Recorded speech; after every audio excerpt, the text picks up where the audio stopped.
만나면 좋은 친구 MBC.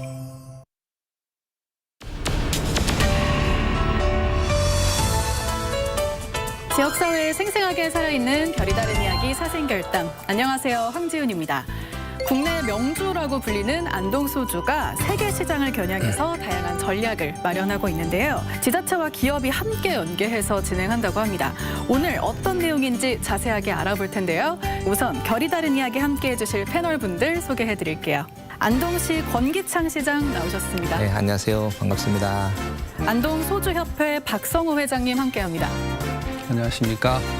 한국국학진흥원 이상호 박사 어서 오세요. 네, 안녕하세요. 뉴스민의 천용길 기자 반갑습니다. 반갑습니다. 권기창 시장님 또 이렇게 오랜만에 사생결단 네, 찾아주셨는데요. 정말 오랜만에 왔네요. 네. 취임한 지가 1년이 다 돼갑니다. 위대한 시민이 새로운 안동을 만든다는 신념 아래 안동은 변화를 위해서 몸부림을 치고 있습니다. 조만간 그 결과가 가시적으로 나타날 것 같습니다. 많은 기대를 해주십시오. 그리고 더욱더 분발해서 초심을 잃지 않고 열심히 일하도록 하겠습니다. 네, 기대하겠습니다. 고맙습니다. 박성호 회장님은 또 사생결단 처음이신데 네. 많이 보셨나요? 저희 사생결단을? 안동 MBC의 방송 프로그램 중에 유일하게 제가 온라인으로 챙겨보는 영광입니다. 네. 방송입니다. 네, 오늘 그럼 각오 한 말씀 부탁드립니다. 네. 안동소주협회를 운영하면서 이러한 방송을 통해서 소주의 세계와 그다음에 명품화가 잘 진행됐으면 하는 그런 바람이 있습니다. 네. 네. 여기 안동 소주 자주 드시는 우리 소비자분들도 함께 나와 계셔서 함께 잘 들어보도록 하겠습니다. 그럼 지금부터 사생결단 세계로 도약하는 안동 소주를 주제로 별이 다른 이야기 나눠보겠습니다.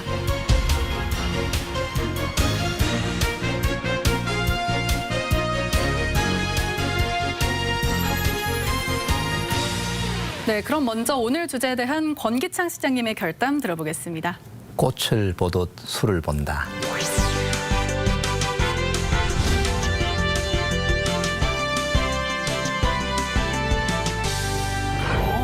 멋있지 않나요? 네.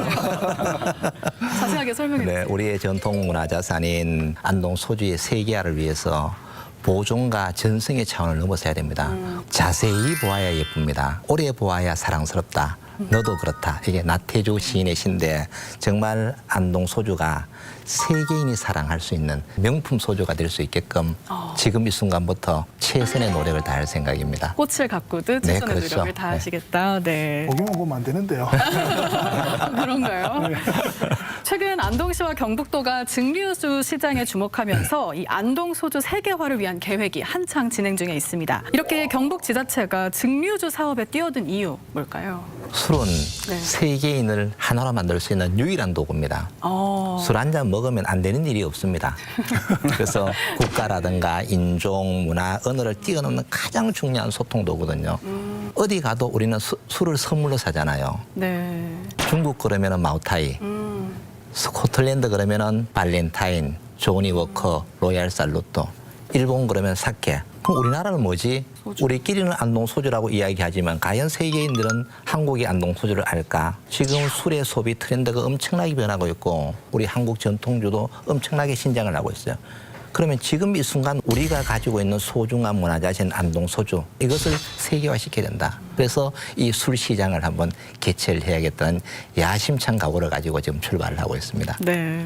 사실 한국 입장에서는 이렇게 한국을 다녀가시는 분들이 꼭 사갈 만한 정유주가 있을까? 이렇게 생각해 보면 그렇게 잘 떠오르지 않는 게 현실이긴 하거든요. 아마 이런 부분들이 지금 지자체 굉장히 많이 이렇게 고민하고 있고 특히 정유주 시장에서는 여전히 그 안동 소주가 명품으로 이렇게 꼽히고 있고요. 이게 여전히 이제 세계가 인정하는 술은 아직도 아니라는 그런 고민들이 좀 있고요. 경북이나 안동 입장에서 보면 쌀에 대한 소비량이 너무 줄고 있고요. 사실 농업 경기를 어떻게 끌고 갈 것인지에 대한 고민들이 좀 있습니다. 근데 농업에 사실은 가장 마지막 끝단이 술을 통해서 거의 성공하는 경우들 굉장히 많이 보게 되거든요. 프랑스 포도농사 같은 경우는 와인과 꼬냑으로 이렇게 이어지면서 그 나라의 농업 경제를 끌고 있는 이런 부분들이 있는데 옛날 같으면 이게 이제 거꾸로 쌀을 너무 많이 소비하기 때문에 만들면 안 될 술이었지만 실제로 좀 전략을 좀 가지고 이렇게 추진하고 명품화 시켜 나가고 부가가치를 높여 나가는 노력들이 굉장히 필요하고 그게 이제 농업 경제랑 직접적으로 연계될 거다라는 판단도 좀 있습니다. 네, 항상 고민인 또 부분이었을까요? 네네네.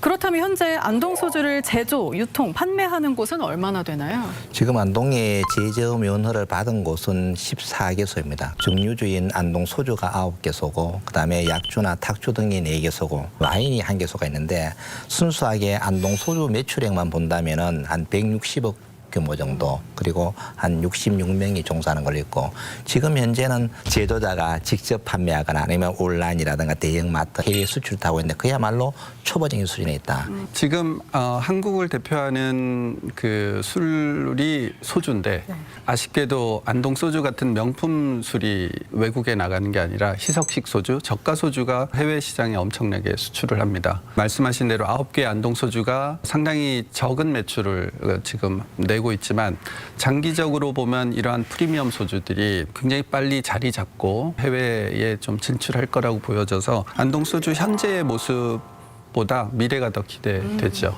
정말 K 컬처 말씀하신 대로 이 안동 소주도 해외로 뻗어 나가야 할 것 같은데요. 지난 3월에 안동 소주 협회가 설립됐습니다. 어떤 활동 또 역할을 하는지 소개 부탁드립니다. 안동 소주가 고려 후기에 도입이 되고 나서 오랜 역사를 가지고 있었음에도 불구하고 안동 소주의 모든 업체들은 지금까지 각자 도생하다시피 했어요. 그런데 최근에 저희 9개 모든 업체가 자발적으로 모였고요. 장기적 발전을 도모하고 한국 시장을 좀 넘어서 세계 시장에 좀 진출해 보면 어떨까. 그리고 명주로서 좀 이번 기회에 자리를 굳히자 이런 노력을 하고 있고요. 첫 번째 제일 중요한 과제로서 제조 규약. 저희 스스로 어떤 고품질의 안동 소주를 생산하기 위한 규약도 저희가 마련하고 또 하나는 그러한 규약을 통해서 만들어지는 술들은 인증 제도를 통해서 국내외의 소비자들한테 신뢰를 얻게 되는 기틀을 마련하는 게 첫 번째 저희 협회의 역할이다 이렇게 보여집니다. 안동 증류주 세계화를 위해서 안동시와 경북도에서는 TF팀을 꾸리고 현지 실사를 가는 등 여러 가지 계획들을 마련하고 있습니다. 주요 핵심 과제들도 발표했는데요. 구체적으로 어떤 내용인가요?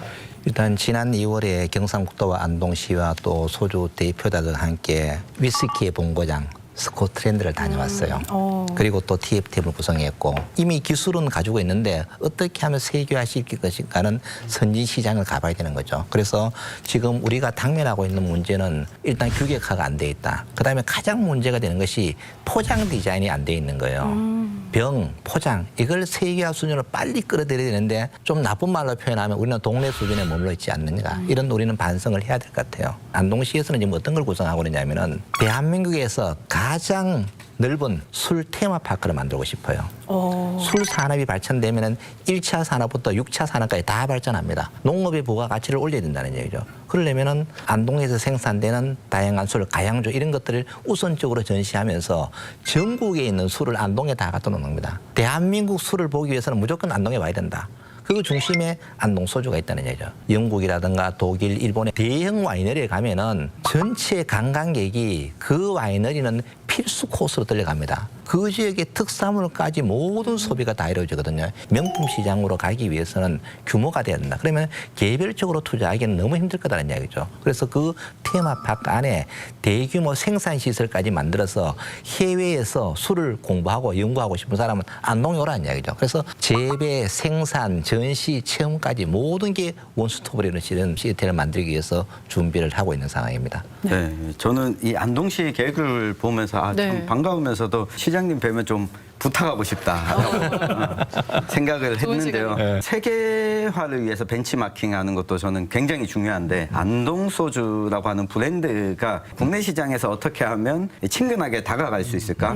결국 술을 가정에서 소비하거나 음식점이나 술집에서 소비하거나 그러니까 안동에 오면 먹을 수 있는 맛볼 수 있는 이런 식당들에 찾아가면 안동 소주가 늘 함께 갖춰져 있다라고 하는 부분에 대해서도 우리 안동시에 대해서 좀 지원을 해주시면 어떻겠나. 세계화 전에 국내화가 먼저 이루어져야 되지 않겠나 부탁을 좀 드립니다. 제가 거기서 이제 한 가지 좀 보태면 네. 안동에는 음식 문화가 발달돼 있잖아요. 그 중에서도 안동 강고등어와 안동 문어가 정말로 유명해요. 이거는 이제 국내적으로 알려져 있는 거예요.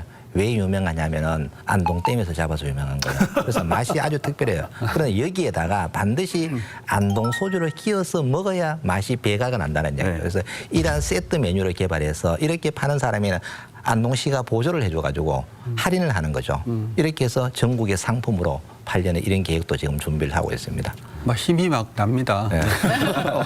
안동 소주는 여전히 우리에게서는 굉장히 전통주 중에서는 굉장히 비싼 고가의 술이고요. 또 저는 그 전략이 맞다고 보는 쪽인데 그러면 사실은 소수의 사람들이 주로 즐기는 술이 될 수밖에 없거든요. 근데 일반 대중에게 어떻게 넓힐 건가 하는 고민도 필요하기 때문에 거기에 대해서는 굉장히 다양한 어떤 청의 술들 개발이 좀 필요하고요. 그리고 또 하나는 이제 술은 어쨌든 그 지역의 음식과 가장 페어링이 잘 된다고 봅니다. 근데 그 페어링을 지속적으로 좀 같이 만들어가고 술이 가지고 있는 가치하고 음식이 가지고 있는 가치를 계속 좀 만들어내는 이런 노력들이 전략적으로 지속적으로 이루어질수록 만들면 안동 소주의 성공이 안동 소주의 성공만으로 안 끝날 거다. 그러면 지역의 음식과 문화의 수출까지 이렇게 같이 가는 거기 때문에 그 고민들이 좀 같이 이루어질 필요가 있다는 말씀 좀 드리고 싶어요. 네. 또 안동 소주에 큰 미션이 하나 주어지네요. 네네. 그건 너무 당연한 겁니다. 이게. 네. 또 국내 고급 와인 공급 업체와 MOU를 맺고 안동 소주 생산 공장을 구축할 계획도 갖고 계시던데요. 이런 증류주 세계화로 인한 지역의 경제적인 효과도 궁금합니다. 어느 정도 예상하시나요? 네, 그렇죠. 중국 그러면 마오타이 술이죠. 네.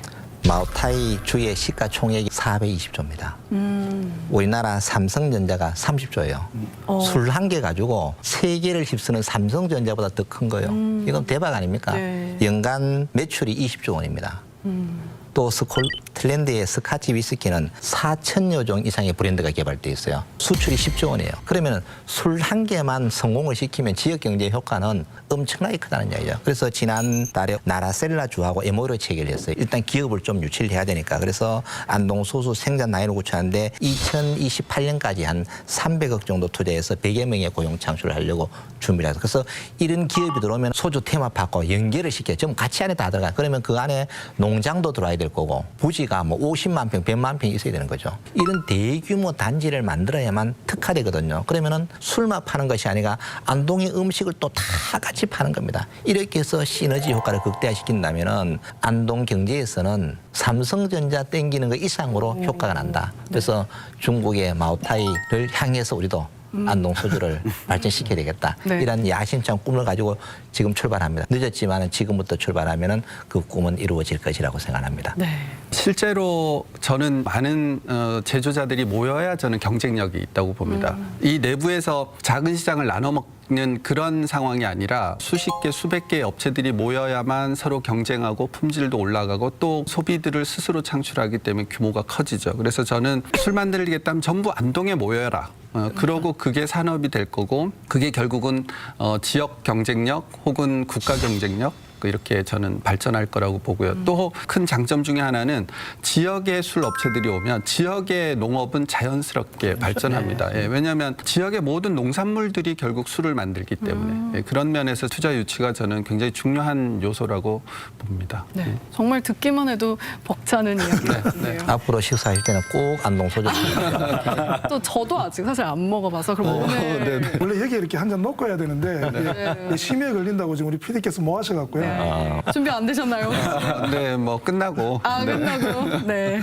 주신다고 합니다, 회장님께서. 그럼 계속해서 박성호 회장님의 결단 들어보겠습니다. 돌아오라 1963.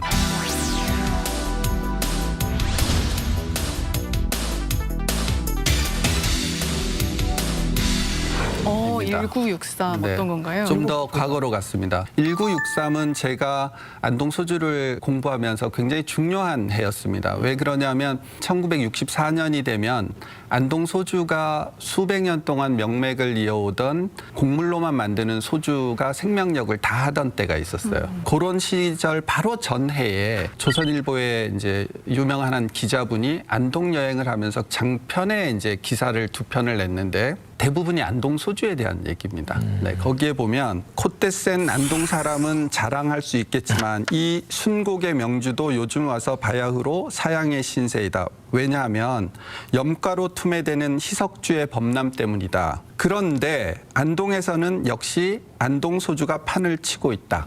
그것은 애향심보다 집착과 맛 때문이야. 이런 이제 글을 쓰셨고요. 안동 소주의 남성미, 우락부락한 맛과 느낌들도 표현하셨고, 심지어 같이 놓고 먹던 안주까지 표현하셨는데 두루치기. 어떠한 재료를 넣고 심지어 고기 익히는 정도까지도 이렇게 글로 남기실 정도로 그러한 것들을 보면 이미 이 당시에 안동 사람은 누구나 안동 소주만 마시고 비쌌지만 그 안동의 음식과 희노애락을 즐겼던 거. 네. 그래서 저는 우리 안동에 다시 1963년이 돌아왔으면 좋겠다. 네. 세계 주류 시장의 안동 소주가 지금 야심차게 도전장을 내민 상황입니다. 하지만 말씀해 주신 것처럼 세계 명주라고 불리는 스코치 위스키, 또 중국의 백주, 일본 청주는 이미 국제적으로 인지도를 가지고 있는데요. 안동의 소주는 그렇지 못합니다. 왜일까요? 무엇 때문일까요? 네, 국내 정치적인 환경이 제일 컸습니다. 1964년부터 가양주를 만들지 못하도록 하고 1970년대 들어서면 한 도에는 하나의 소주 회사만 이것도 희석식 소주 회사만 두도록 하면서 다양한 소주를 맛보고 맛으로 소주를 선택할 수 있는 경험 자체가 없었습니다. 그러다 보니까 싼 가격의 희석식 소주, 특히 그 지역에서 생산하는 하나의 소주만 익숙해지다 보니까 아, 이 맛이 소주 맛이야. 이렇게 생각하니까 안동 소주 맛은 야, 이거는 소주가 아닌 것 같아 라고 여기는 분들도 많았거든요. 그러니까 안동 소주가 오래된 소주인데도 불구하고 그 맛이나 향을 경험해 본 사람이 적은 겁니다. 소주와 맥주를 섞어서 마시는 소맥을 먹는 이유가 맥주는 닝닝하고 희석식 소주는 알코올 냄새가 나니까 이걸 섞어서 빨리 많이 마시게 되는 문화가 있었거든요. 그러다가 2010년대가 들어서면서 다양한 술을 찾아다니는 분위기도 많이 바뀌었습니다. 그러면서 이 젊은 층에서도 이제 새로운 술을 많이 찾기 시작했는데 명맥을 지키고 있던 안동 소주가 그 자리를 차지해야 되는데 이 마케팅이나 이 브랜딩 측면에서 후발주자들이 지금 오히려 증류시 소주 시장에 들어와 있다 보니까 명품 브랜드로서의 소주보다는 저렴한 증류주가 소비자층에게 좀 널리 퍼지고 있는 이유가 아닌가 싶습니다. 국가에서 술을 이제 희석식으로 이렇게 바꿔놓은 영향도 있긴 한데 술은 음식과 마찬가지로 처음 접하는 사람들은 굉장히 낯설거든요. 그런데 이제 한국의 위상이 올라가면서 김치에 대한 선호도도 높아지고 심지어 된장국조차도 이제 먹게 되고 그렇다면 당연히 한국의 술들을 맛보기 시작했고요. 그래서 많이 마셔보는 게 일단 중요하다. 아마 조만간 되지 않겠습니까? 네네. 네. 그럴 것 같아요. 대표적인 경북의 증류주 안동 소주입니다. 그렇다면 우리나라에서 증류주가 만들어진 건 언제부터인가요? 증류주라는 게 뭔지를 조금 먼저 알아야 될 것 네. 같은 생각이 좀 드는데요. 우리가 그냥 대체로 굉장히 도수 센 술이라고 하는데 사실 인류가 알코올의 도수를 올리는 기술은 굉장히 혁신적인 발명 중에 하나거든요. 이제 그전 같은 경우 우리가 자연 발효나 혹은 효모 같은 걸 써서 일반적으로 만들어낼 수 있는 술의 도수가 대략 한 13도 이렇게 전후 맥락 정도로 봐요. 이걸 가지고 다시 40도에서 한 80도까지 이렇게 끌어올릴 수 있는 이 부분은 알코올이 가지고 있는 끓는 점하고요. 물이 가지고 있는 끓는 점하고의 어떤 그 관계를 가지고 기술들이 이제 만들어지게 되는데 실제 이제 이게 끓이게 되면 한 78도쯤 되면 알코올이 먼저 증발하기 시작을 해요. 그다음에 이제 100도가 되면 이제 물이 증발하는데 그러면 아무래도 100도쯤에 올라오는 물 속에는 훨씬 더 많은 알코올이 포함되어 있겠죠. 그걸 적정한 수준에서 이렇게 냉각시켜서 어떤 액체를 만들게 되면 이때는 알코올의 함량이 훨씬 많은 술이 만들어진다. 이렇게 하는 방법을 증류 방법이라고 해요. 그리고 이제 이렇게 만들어진 술을 증류주라고 하기 때문에 한번 양조의 과정을 거친 후에 다시 한 번 더 이렇게 우리말로 뭐 고는 기술 혹은 이렇게 정류하는 기술들이 이제 들어가는 방법인데 우리나라에서 처음 만들어진 건 아닌 걸로 알고 있고요. 아마 이거는 뭐 여러 가지 설들이 있긴 한데 연금술사들이 쇠를 가지고 금을 막 만들려고 하는 과정에서 나온 우연찮은 어떤 그 기술로도 이렇게 보는 사람들이 좀 있습니다. 근데 페르시아에서 처음에 만들었다는 걸 우리가 흔히 좀 알고 있고요. 이게 소주에 대한 혹은 이제 증류주에 대한 그 대표적인 이름들이 뭐냐면 아라비아로 보통 아라끼라고 많이 부르고요. 아락. 예, 그다음에 또 중국 같은 경우도 여전히 이제 아라키주라는 말을 많이 썼었어요. 그리고 만주어로는 뭐 알킬라라는 말도 썼고 심지어는 이게 평화묵도 지역에 이걸 소주를 가지고 아랑주라고 불렀었거든요. 그러니까 이런 어떤 그 영향들을 볼 때 이건 확실히 이제 아라비아 지역 혹은 페르시아만 지역에서 온 게 맞는데 이게 언제 들어갔냐라는 문제예요. 세계가 증류주 기술을 받아들이고 발전시키는 때는 거의 동일하게 이렇게 확 출발해버려요. 그게 왜 그러냐면 몽골이 1200년에 통일되고 난 다음에 동아시아에서 발달한 나라가 세계를 제패한 유일한 나라가 몽골 제국이었거든요. 그게 어디까지 침범에 들어가냐면 헝가리와 오스트리아까지 이렇게 제국을 이루어요. 네. 그리고 이쪽 동남아시아 다 들어가고요.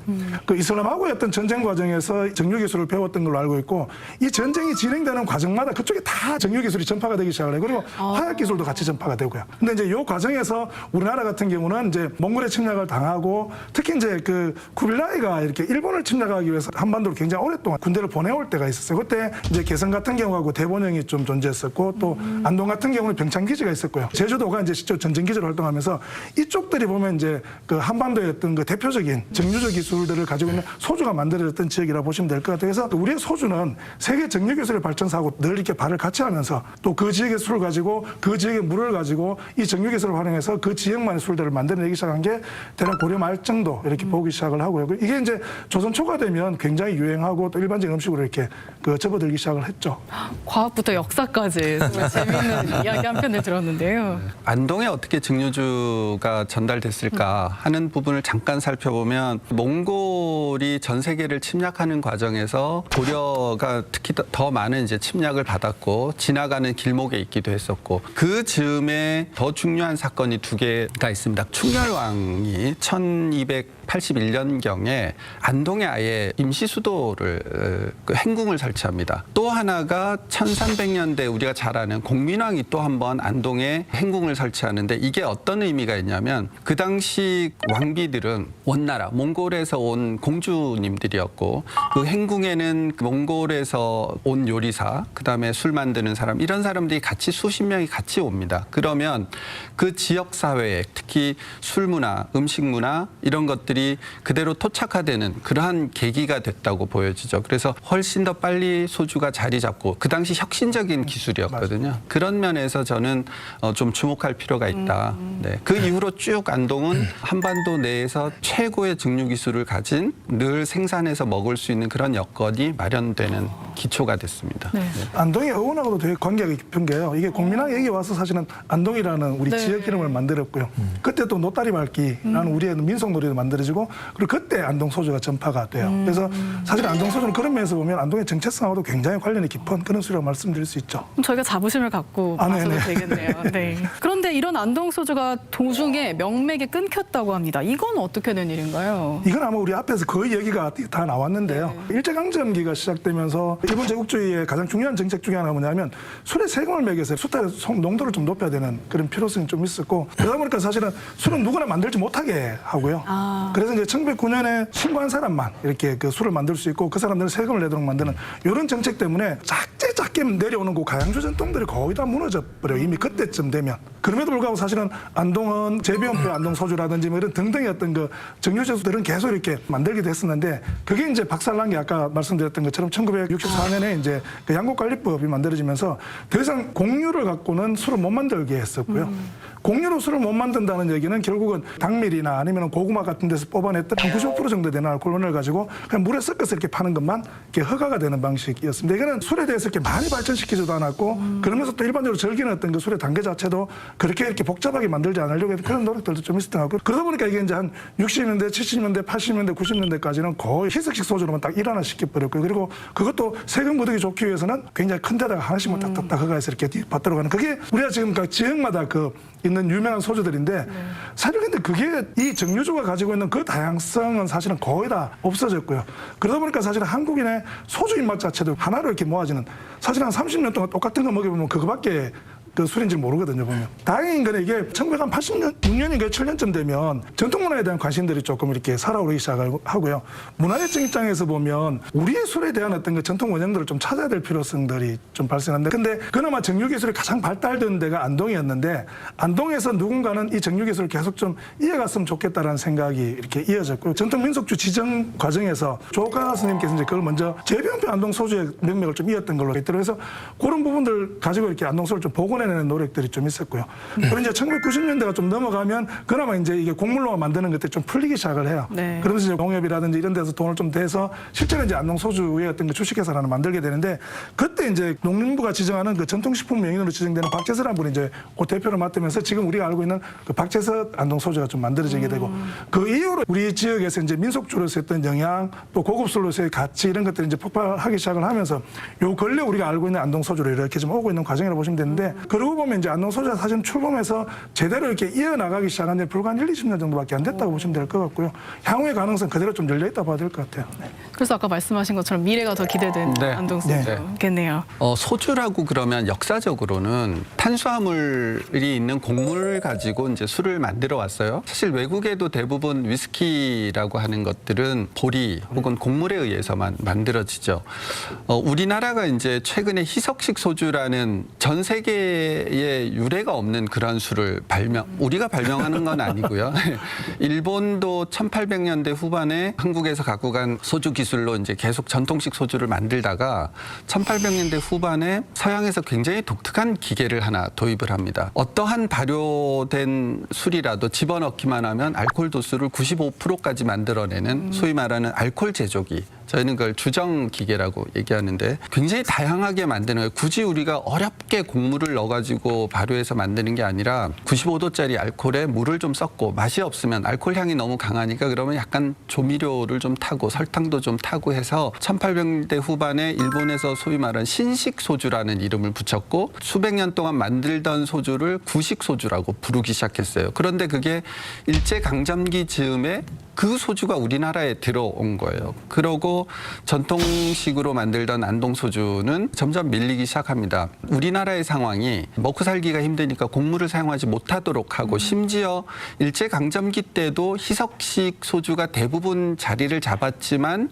곡물식 소주를 금지하지는 않았었는데, 1964년에 어떤 곡물로도 소주를 만들지 못하게 하는 법이 만들어지는 과정에서 실제 안동 소주는 이제 맥이 끊겼죠. 그런 면에서 보자면 다시 저희가 찾아가야 될 길은 원래 수백 년 동안 지켜오던 곡물로 만들었던 소주여야 된다. 그리고 희석식 소주는 곡물의 맛이 없으니까 깨끗한 맛을 강조할 수밖에 없고, 그러다 보니까 해외 시장에서 한국의 술은 20도 미만의 깨끗한 소주야라고 인식하는데, 원래 우리도 외국처럼 곡물의 향, 다양성을 되게 중요시했던 그러한 소주였죠. 그런 면에서 저는 장기적으로 보면 이러한 증류식 소주가 제대로 자리를 잡는 계기가 분명히 마련될 거다고 보여집니다. 계속해서 오늘 주제에 대한 이상호 박사님의 결담 들어보겠습니다. 도갓집 우물은 물이 돈이다.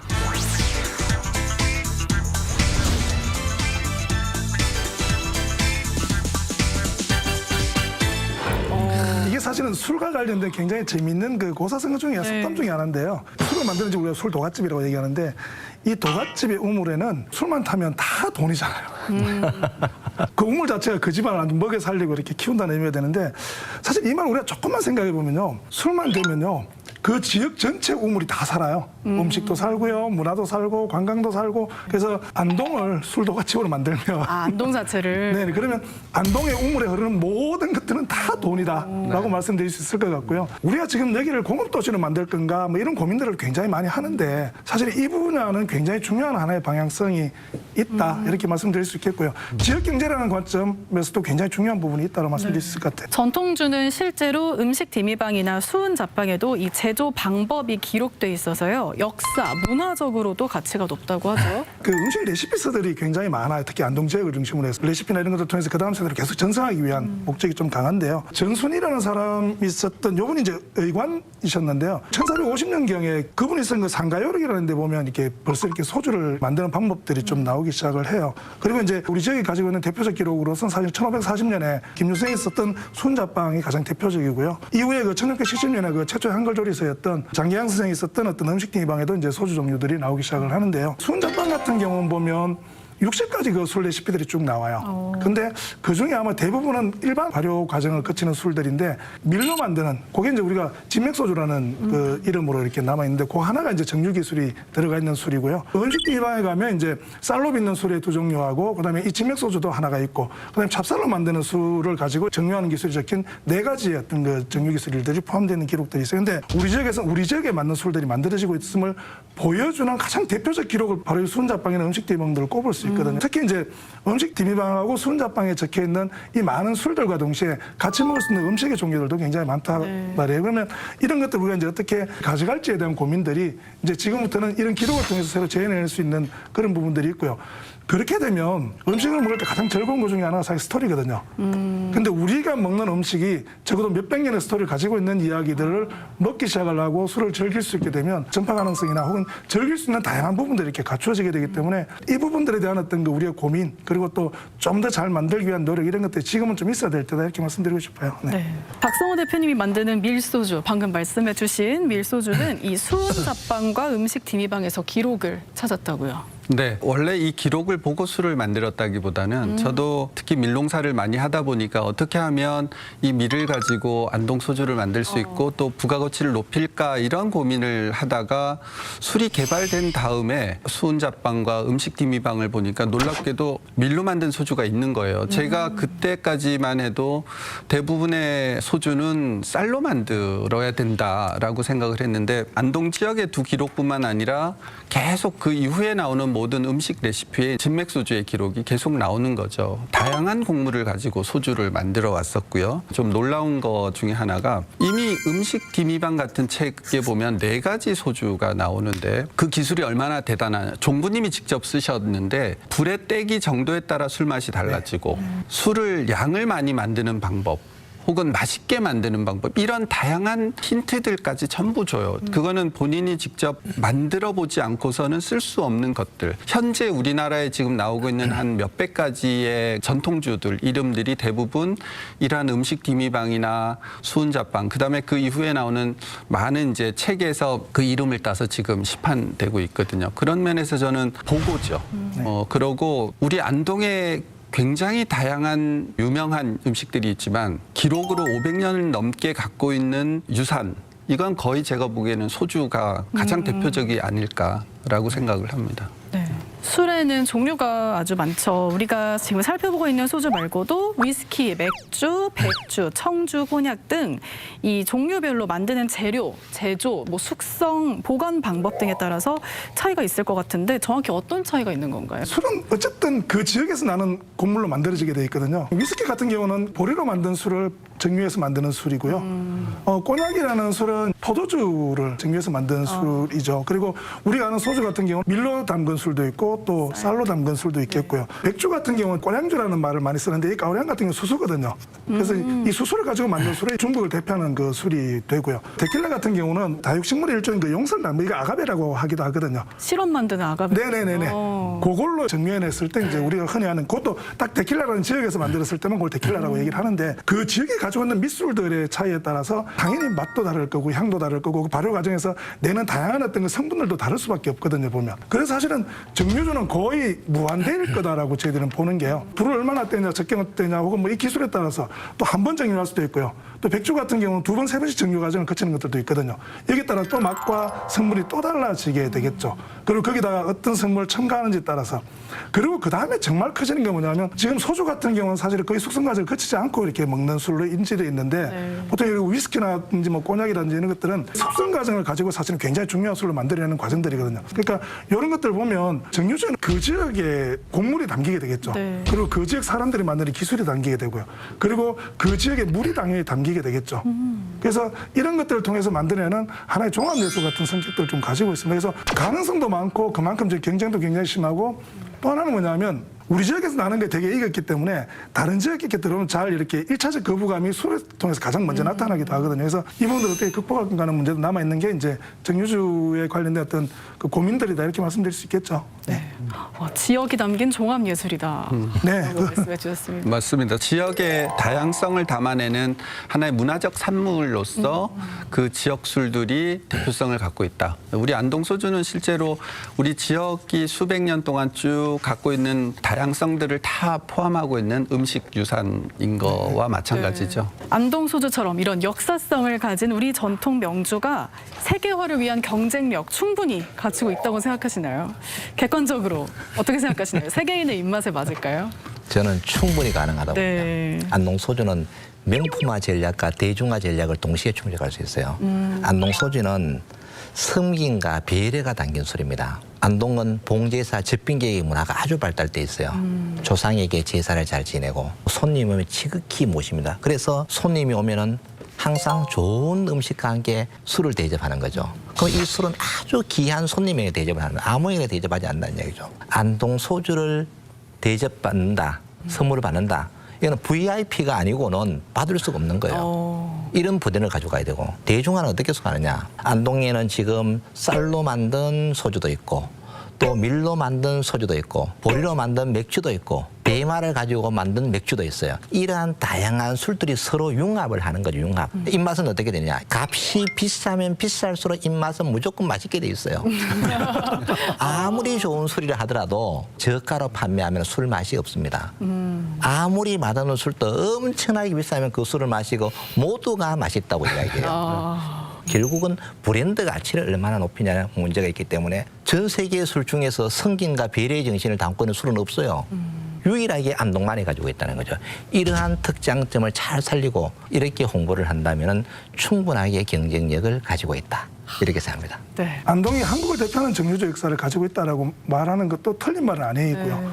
불과 한 100년 혹은 50년 상간에 이 정유 기술을 잃어버렸고 정유주 맛을 잃어버린 거지 그 이전에 가져왔던 기술들과 이건 그대로 좀 남아있다고 보고요. 좋은 안동 소주들을 먹어보면 좋은 위스키와 그렇게 차이가 나지 않을 만큼 맛들을 굉장히 많이 재현해내고 있다는 느낌들을 받는데 문제는 이제 이게 이제 이후에 조금 더 이제 더 가능성을 열어두는 게 숙성 과정을 어떻게 가져갈지 혹은 정유의 기술을 어떻게 더 가져갈지 1차 발효주를 조금 더 어떻게 더 섞을지에 대한 다양한 고민들과 실험들이 이제 이루어질 필요가 있을 거고요. 그러면 아마 그 굉장히 수준 높은 것들이 좀 나오게 될 겁니다. 근데 그러면서 동시에 외국 사람들이 생각하는 그 위스키나 혹은 백주나 이런 것들이 가지고 있는 그 스탠다드 속에서 한국의 소주가 가지고 있는 그 독특성을 우리가 어떻게 확보할 거며 동시에 그 스탠다드에 어떻게 맞출 건가에 대한 고민들은 좀 다니면서 이렇게 봐야 되고 넓게 봐야 될 그런 부분들이 좀 있고요. 그리고 어떤 방식으로 이렇게 마케팅하고 만들어갈 거냐에 대한 고민들은 여전히 남아있다. 오늘 시장에 잘 나오신 게 이런 부분들이 전폭적인 좀 지지 또 적어도 시에서 어떤 이런 것들 좀 같이 만들어내는 노력들 이런 것들을 좀 해서 적어도 안동 소주 그러면 몇 가지 스탠다드가 좀 만들어져야 되고요.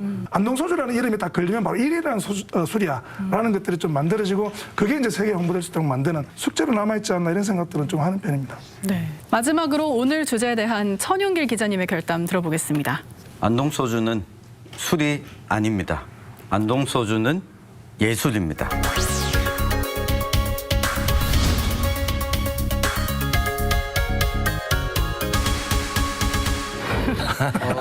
네.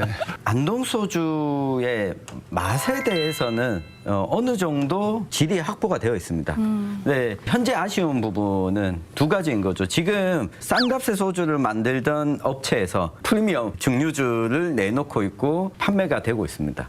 마케팅이라고 하는 측면에서 보면 안동 소주가 제일 먼저 신경을 써야 하는 부분이라고 보고요. 최근 증류식 소주 가운데 없어서 못 파는 소주가 하나 있었습니다. 뭘까요? 연예인 박재범 씨가 만든 원소주라고 하는 거였는데 싼 가격도 아니고 그렇게 비싼 가격도 아니고 20대, 30대 층들이 접할 만큼 맞춰서 박재범 씨가 가지고 있는 이미지를 소주에다가 담은 거였죠. 네. 그런 과정이 안동 소주에 좀 필요하지 않나 싶습니다. 네.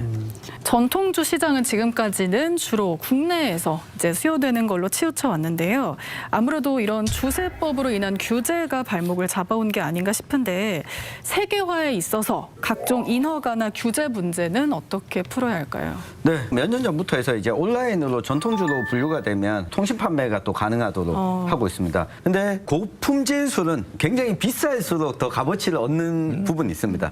근데 고층위와 다르게 싼 값에 희석식 소주 말고 증류주를 한번 맛봐 볼까? 라고 하는 층에게는 아직까지 안동 소주 가격이 좀 부담스러운 게 사실이죠. 게다가 식당에서 만약에 먹으려고 하면 가격이 더 있기 때문에 좀 꺼려지는, 그러다 보니까 식당에서 구비하고 있는 것도 많이 없는 것 같은데요. 주세법을 보면 이 부분에 조정이 좀 필요하지 않나 싶은 게, 지금 탁주는 리터당 42.9원의 주세가 붙습니다.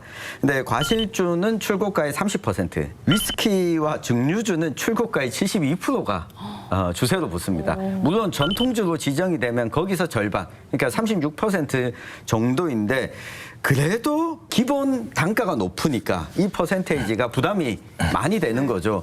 그러니까 판매하기가 사실 어려운 조건이 있거든요. 이 부분은 지금 정부에서도 이 주세법 자체를 좀 개정하는 논의가 있어서 우리 시장님과 이 정치권에서 많은 노력이 좀 필요할 것 같습니다. 이제 가장 중요한 것은 안동 소주를 술로 보면 안 된다. 문화 상품으로 와야 돼요. 문화는 국경이 없습니다. 전 세계를 문화 영토를 확장해야 돼요. 그런데 한류 열풍을 엄청나게 중요시하잖아요. 과거에 외국 가면은 대한민국은 없고 삼성만 있습니다. 한국의 문화를 널리 알리기 위해서는 뭘 해야 되느냐? 지금 한류 열풍에 따라서 음식, 파 등등 되는데 이 술도 대중화를 해야 된다고 생각하면은 각종 규제를 다 없애야 되죠. 옛날에 못 먹고 못 살 때의 규제가 지금까지 간섭적으로 내려오고 있는 겁니다. 약주나 탁주보다가 전통주가 주세가 더 비쌉니까? 전통술 주세는 완전히 없애줘야죠. 그래야 우리 문화가 해외로 수출이 되는데 이걸 맞는 장벽이 된다는 얘기죠. 물론 수출할 때는 또 세금이 없어요. 그러나 국내에서 어느 정도 기반이 확충이 돼야 그것이 규모의 경제가 돼서 해외로 나갈 수 있는데 국내에서 성장을 못하게 만들어 놔버렸던 거죠. 그래서 전통주는 술이 아니다. 문화상품이다. 문화상품 모두가 면세가 돼야 된다. 이렇게 해야만 경제를 가지고 전통 문화를 이어가잖아요. 과거에 그런 경험을 가졌잖아요. 전부 가양주를 금지하고 곡물로 만든 술을 다 금지해서 다른 나라보다도 훨씬 더 우리나라가 발전돼 있음에도 불구하고 세계 시장에 못 가잖아요. 한국 그러면 주류? 아니다라는 이야기죠. 이제는 생각을 바꿔야 된다. 그래서 국가에서는 전통주만큼은 술로 보지 말고 문화상품으로 봐야 된다. 전 세계 사람들이 안동 소주를 못 먹어봤다. 아, 나는 세계인이 아니구나. 이런 생각이 들 수 있도록 만들어야 되지 않겠는가. 네. 이런 생각이 들어요. 경북 증류주 중에는 지금 저희가 말하고 있는 안동 소주 말고도 문경이나 예천에서 지역 특산품을 활용해서 좋은 성과를 내는 증류주들이 또 있습니다. 외국 수출도 하고 또 주류 대상에서 상을 받기도 했다고요. 네, 한 가지 전제하는 거는 주류 대상에서 상을 받은 건 저는 큰 의미는 없다고 생각합니다. 한국 주류 대상이 있었는데 1,004개 제품이 출시가 돼서 대상이 414개입니다. 대상이요? 네. 참가가 아니고요. 네. 그러니까 국제 무대에서 안동에서만 만든 증류식 소주가 이런 맛이 있구나. 우리가 미처 몰랐던 거다라고 하는 것을 저는 알리는 것들이 중요하다고 보고요. 우리 지역에서도 전통의 방식을 통해서 지역의 특산물을 활용해서 술을 만드는 경우가 늘어나고 있는데요. 예천 같은 경우에도 사과를 섞어서 이 전통주를 만들고 있고요. 문경, 상주 등등 전통주를 특히 찾아가서 양조장을 좀 겨나갈 수 있는 50곳을 선정했는데 그중에 경북이 제일 많습니다. 지자체로 놓고 보면. 정작 그 지역에 사시는 분들은 감흥이 없. 잘 모릅니다. 앞서 우리 시장님께서 안동에 오면 모든 술을 맛볼 수 있는. 근데 얼마 전에 선수를 좀 뺏긴 것 같아서 그 백종원 씨가 네. 그 본인 고향에 시장 활성화 프로젝트를 하면서 맞아요. 거기에 전국의 전통주들을 다 판매하는 매장을 만들어놨더라고요. 그러니까 안동이 빨리 좀 해야 좀 됩니다. 늦었네요. 네. 더 크게 더 멋있게 만들겠습니다. 언제쯤? 제 임기 내에 만들겠습니다. 네. 세계인이 대한민국 술을 마시기 위해서는 안동에 오셔야 된다. 와봐야 될 곳이 아니라 반드시 와야 될 곳입니다. 이게 되게 의미 있다고 보는 게요. 과일을 정유해서 만드는 술을 브랜디라고 통칭해요. 사실 어떻게 보면 꼬냑도 브랜디의 일종이거든요. 포도를 통해서 만든 술이니까. 근데 보리로 만들면 이렇게 위스키 종류라고 얘기하고, 한국 같은 경우는 우리가 이제 소주라고 얘기하는 것들은 대체로 이렇게 쌀을 가지고 만들어내죠. 그래서 어떻게 보면 경북이 사과나 이런 것들이 굉장히 잘 되고 있기 때문에 그만큼 사실은 브랜디의 네. 그 정유주 가능성도 굉장히 높은 지역이다라고 말씀드릴 수 있을 것 같고, 그래서 경북 같은 경우는 농업경제 기반의 어떤 그 지자체거든요. 사실 이런 부분들을 얼마큼 키워낼지에 따라서 경북의 아마 경제력 자체가 좀 달라질 수도 있기 때문에 그런 고민들을 좀 같이 했으면 좋겠다는 생각을 하고 있습니다. 일부 전문가들은 지역의 양조장을 지역 관광지와 연계해서 새로운 관광 상품을 개발할 필요가 있다 이렇게 주장하는데요. 이에 대해서는 다 어떻게 생각하시나요? 네, 회장님이 지금 또 하고 계시지 않습니까? 네. 제가 이야기를 들었는데 미리 연락을 하면 그 드넓은 밀밭에서 트랙터를 타고 오신다고 그리고 이제 견학도 할 수 있고 실제 이렇게 하고 있는 것들이 늘어나고 있습니다. 한국농수산식품유통공사에서도 지난해 신곳을 선정을 했고 더술이라고 하는 홈페이지에 또 공개를 하고 있습니다. 특히 경북 지역에서 문화관광상품과 술을 연계해서 가장 많은 관광객이 오는 곳이 어딘지 아십니까? 어딜까요? 청도 와인터널입니다. 그러니까 여기는 술을 먼저 내세우는 것이 아니라 일단 사람들이 와서 술을 보도록 하고 그 다음에 술을 사가지고 가게 됩니다. 찾아가는 양조장에 소개된 곳들을 보면 술을 빚고 만드는 것을 이 견학 중심으로 되어 있는데 작은 업체를 운영하는 입장에서 쉬운 일이 아니거든요.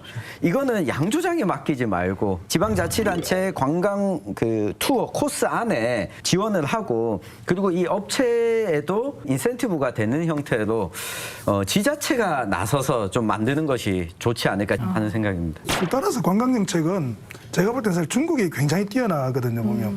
술을 좋아하는 사람들 속에서의 하나의 어떤 그 목표 중에 하나가 뭐냐면 중국 10대 명주 먹어봤어? 이거거든요. 그게 사실은 그 술이 사람을 그 지역으로 끌어들이는 굉장히 중요한 마력들인데 음식 하나가 사실은 그 다음에 관광으로 그 다음에 직접적인 어떤 상품 소비로 이렇게 이어질 수 있기 때문에 어떤 그 좀 넓은 고민들이 좀 필요할 것 같다는 생각이 좀 들어요. 네. 그렇다면 이런 자랑스러운 우리 안동소주 정말 세계화를 위해서는 어떤 노력이 필요할까요? 네. 흔히 안동 소주 떠올리면 호리병에 담겨 있는 그 소주를 떠올리는데 안동 방식을 제조하면 안동 소주인데 브랜드 네임이 또 따로따로 다 있잖아요. 안동 소주 하면 떠올릴 수 있는 브랜드를 하나로 갖추는 게 이 세계화에도 그렇고 이 국내 시장에서도 밀로 만든 진맥 소주나 다른 소주들이 이렇게 다양하게 선택할 수 있는 재미가 있도록 만드는 게 필요할 것 같은데 그 부분에 대해서 안동시의 전폭적인 지원을 부탁드립니다. 네. 술은 전 세계 어디 갖다 놔도 모두가 다 잘 씁니다. 술이 입맛에 안 맞아서 못 먹겠다는 사람은 거의 없다. 문화 상품으로 봐야 되기 때문에 이제는 규제를 없애야 되는 첫 번째. 그 다음에는 생산과 유통을 분리해줘야 돼요. 생산은 전통주 명인이 하고 나머지 유통과 기본적인 인프라는 국가나 지자체가 도와줘야 된다. 기업이 도와줘야 된다. 이게 분리가 안 되면 저는 절대로 된다. 그다음에 안동소주 측면에 와서는 스토리가 개발돼야 돼요.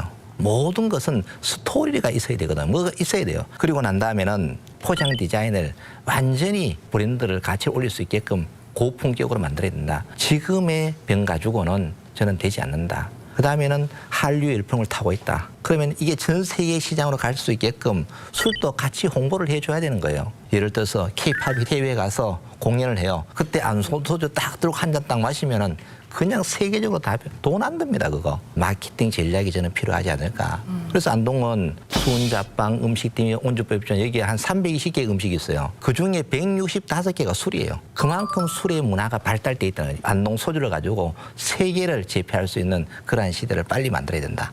이런 생각을 가지고 있습니다. 제가 시장님한테 갑자기 이야기 들으니까 한 부탁 하나만 더 드리겠습니다.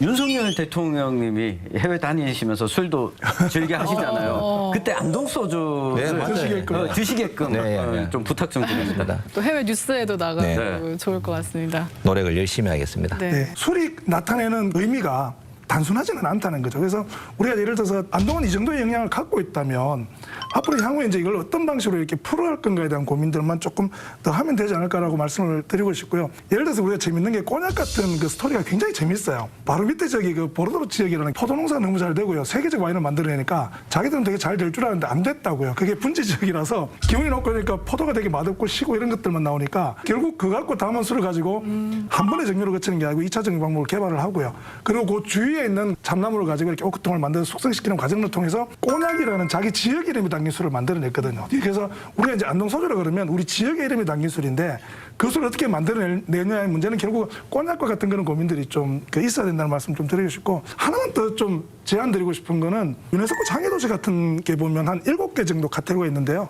그중에 미식이라는 카테고리가 있어요. 네. 근데 안동은 보면 이 미식계 조건들이 굉장히 잘 맞는 게 뭐냐면 음식에 관련된 굉장히 오래된 기록들이 있고요. 또 지금 현대화된 음식들이 굉장히 많아요. 뭐 강고등어라든지 찜닭이라든지 문어라든지 그리고 이 속에 굉장히 많은 어떤 스토리들이 담겨 있고요. 그리고 전통 음식들을 계속 이어가기 위한 어떤 그 노력들도 굉장히 좀 많이 이루어지고 있어서 이런 것들이 복합적으로 우리가 장애도시를 만들어낼 수 있는 굉장히 중요한 요건이 되는데, 이게 되고 나면요 세계적인 미식도시들하고 이렇게 계속 소통하고 연계하고 협의할 수 있게 되거든요. 지금 안동이 작년에 교육도시 총회 했던 것처럼 장애도시로서 그렇게 되면 이 술이나 이런 것들을 이렇게 세계화시키고 혹은 그쪽으로 전파하는 굉장히 중요한 통로나 활로 역할을 할 수 있다는 얘기입니다. 그래서 이런 어떤 그 정책적 고민들도 좀 같이 해보시는 게 어떨까라는 말씀을 좀 드리고 싶어요. 오늘 시장님 많은 꼭 하도록 하겠습니다. 네, 얘기를 듣고 저도 하신 것 그럼 같습니다. 하나 말씀드리면 네. 실제로 우리 안동 소주도 아까 박재범 소주 얘기했지만 오픈런을 하던 시절이 있었어요. 우리 조옥하 선생님께서 새로 이제 그 안동 소주를 부활했던 1991년도의 기록을 보면 사람들이 아침에 소주 내리면 그걸 받아가려고 네. 그 문 앞에 줄을 섰었고 사돈의 팔촌을 동원해서 다른 지역에서 제발 그 소주 한 병 사달라고 그래서 싸움도 벌어지고 그랬던 적이 있었고요. 또 한참 후 얘기긴 하지만 우리 박재사 선생님의 소주 같은 경우도 칵테일로 만들어 마시면 맛있다고 그래서 뭐 완전히 품절되는 이런 현상들이 없지 않았어요. 안동이라는 도시는 사실은 안동 소주 때문에 대박이 날 수도 있다. 왜냐하면 우리가 알고 있는 데킬라라는 도시, 꼬냑이라는 도시, 샴페인이라는 도시, 이런 곳은 실제로 안동보다 굉장히 더 작은 지역인데 우리가 데킬라가 도시인지 몰라요. 네네. 네, 그냥 술이 유명해졌어요. 전 세계 사람들은 그 데킬라를 마시기 위해서 가기도 하지만 또 거기서 엄청난 양을 수입해서 마시죠. 좀 있으면 네, 안동은 돈방석에 앉아요. 왜냐하면 안동 소주의 브랜드만 키운다면 정말 안동 사람들은 세계적인 명성을 알리게 되지 않을까. 그런 면에서 저는 세계화 굉장히 중요하다 생각을 합니다. 네. 보시는 분들 모두 너무 기대되는 네. 것 같은데요. 오늘 이렇게 안동 소주에 대해서 이야기 나눠봤습니다. 시장님 마지막으로 한 말씀 부탁드립니다. 갑자기 조지훈 선생님이 생각이 나는데, 술을 마시는 게 아니라 인정을 마시고 술에 취하는 것이 아니라 흥에 취한다는 말이 있어요. 안동 소주가 세계화돼서 세계인이 안동의 인정을 마시고 안동의 흥에 취할 수 있도록 안동 소주가 정말 대한민국을 대표하는 소주로 급부상하고 세계의 술 시장을 사로잡을 수 있게끔 최선의 노력을 다하겠습니다. 네, 부탁드립니다. 저는 세계화 명품화 전략 되게 저 스스로 이제 자신감을 좀 갖게 됐고, 그 이전에 저는 안동 사람으로서 안동의 모든 식당들, 네, 그리고 안동의 술집들에서 즐겨 마실 수 있는 우리 시민의 술이 됐으면 좋겠다. 네, 그래서 혹시 이 방송을 보신다면, 그리고 안동 시민이라면 기꺼이 안동 소주를 좀 취급해 주셨으면 좋겠다. 이런 네. 말씀을 간곡히 드립니다. 네, 네. 세계에 가기 전에 안동에서 네, 먼저. 맞습니다. 네. 이렇게 오늘 마무리해보겠습니다. 함께해 주신 네 분 모두 고맙습니다. 네, 감사합니다. 국내 전통주로 널리 알려진 안동 소주가 이제는 세계 명주 반열에 들기 위해서 본격적으로 나섰습니다. 철저한 준비 또 계획을 통해서 세계 시장에서 대표적인 K 주류로 자리 잡길 사생결단도 함께 응원하겠습니다. 지역 사회에 생생하게 살아있는 별이 다른 이야기 사생결단. 안동 MBC 사생결단은 온라인에서도 실시간과 다시 보기로 시청할 수 있다는 점 기억해 주시고요. 저희는 오늘 여기서 인사드리겠습니다. 함께해 주신 여러분 고맙습니다.